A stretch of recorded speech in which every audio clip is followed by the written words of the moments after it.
Bien, aquí tenemos un problema que nos habla de un electrón que parte del reposo y sale del cátodo y es acelerado en su camino hacia el ánodo por un tubo de rayos X con una diferencia de potencial de 150.000 voltios.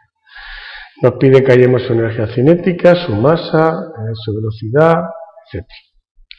Bien, lo que tenemos que tener en cuenta aquí antes de empezar es un par de consideraciones. Por ejemplo, vamos a ver, tenemos que saber cómo se mueven las cargas cuando hay un potencial.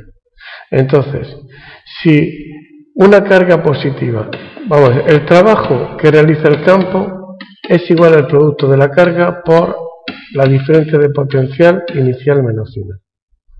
Entonces, si nosotros tenemos una carga positiva, para que el trabajo sea positivo, V1 tiene que ser mayor que V2. Entonces, una carga positiva que se mueva por el campo se mueve siempre desde mayores hasta menores potenciales. Precisamente por eso, porque si la carga es positiva, para que V1 menos V2 sea positivo, V1 tiene que ser mayor que V2. Por tanto, podemos decir que las cargas positivas se mueven hacia potenciales decrecientes. Lo contrario es lo que le sucede a una carga negativa. Es decir, una carga negativa, para que se mueva por el campo, el trabajo tiene que ser positivo, porque si no el campo no lo hace. Entonces, si la carga es negativa, V1 menos V2 también tiene que ser negativo. Es decir, V1 tiene que ser más pequeño que V2. Entonces, de todo esto que acabamos de decir, nos quedamos con que la carga positiva se mueve hacia los potenciales menores y la carga negativa se mueve hacia los potenciales mayores. Eso va a ser interesante que lo tengamos presente cuando tengamos que resolver el problema. Bien, quitamos eso y entonces ahora nos ponemos a resolver este apartado A. Bien, como otra cosa que tenemos que saber es lo del cátodo y lo del ánodo. Por si hay alguna pega, lo dibujamos aquí. Entonces, aquí tenemos el cátodo, se llama cátodo porque es donde van los cationes, es decir, es el polo negativo. Mientras que el polo positivo recibe el nombre de ánodo porque es donde van los aniones. Entonces, si decimos que el electrón va del cátodo, vamos a ponerle nombre cátodo, polo negativo, hacia el ánodo, polo positivo, si el electrón se mueve hacia la izquierda, por lo que hemos estado explicando antes, es que el potencial va aumentando conforme nos vamos del cátodo hacia el ánodo.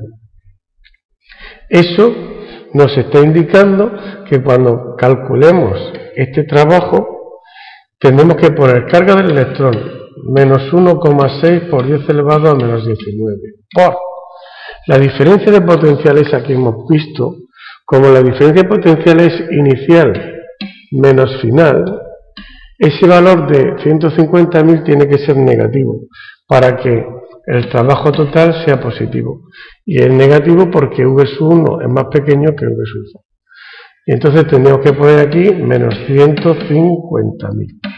Y resuelto esta expresión, nos daría como trabajo realizado por el campo un valor positivo de, tendríamos aquí 2,4 por 10 elevado a menos 14 julios. Recordamos que si el trabajo es positivo, a la carga la mueve el campo. Si el trabajo es negativo, la tenemos que mover nosotros porque el campo no lo hace. Pues bien, me están pidiendo que calcule su energía cinética. Por el teorema de las fuerzas vivas, el trabajo que realiza es igual a la variación de la energía cinética, final menos inicial. Cuando hemos puesto aquí,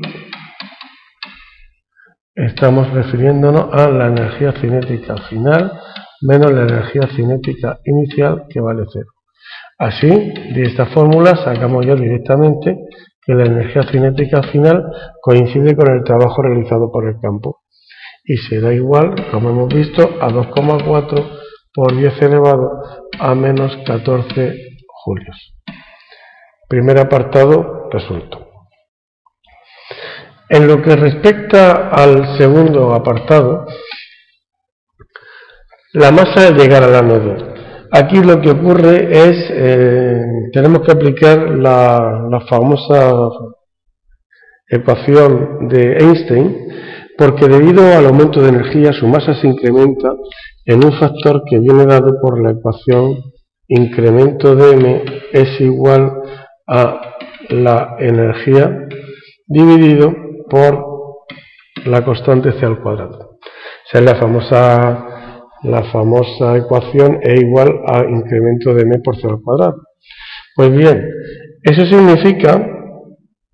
significa que su nueva masa, la masa m' del electrón, será igual a la masa que tenía en reposo más este incremento de masa, digamos, llamémosle relativista. Si sustituimos valores, tendríamos 9,1 por 10 elevado a menos 31, por 10 elevado a menos 31, que es la masa del electrón, la masa inicial en reposo, más el valor de la energía que tiene, 2,4 por 10 elevado a menos 14, partido por c, que es la velocidad de la luz, 3 por 10 elevado a 8, elevado al cuadrado. Cuando hemos hecho esto, nos da un valor de 1,17 por 10 elevado a menos 30 kilogramos como nueva masa del electrón cuando tiene esa energía. Para calcular el apartado C, nos dicen que calculemos cuál es su velocidad en el ánodo. Bien, pues si sabemos cuál es la energía cinética, que es igual a un medio de la masa, en este caso la nueva masa que tiene, por la velocidad al cuadrado, de aquí podemos despejar la velocidad como la raíz cuadrada de 2 veces la energía cinética partido por su masa nueva, es decir, el 1,17. Sustituyendo aquí valores, tendríamos 2 por 2,4 por 10 elevado a menos 14 y partido por 1,17 por 10 elevado a menos 30. Y eso da un valor para la velocidad de 2,02 por 10 elevado a 8 metros partido por segundo. Y con esto quedaría terminado este ejercicio.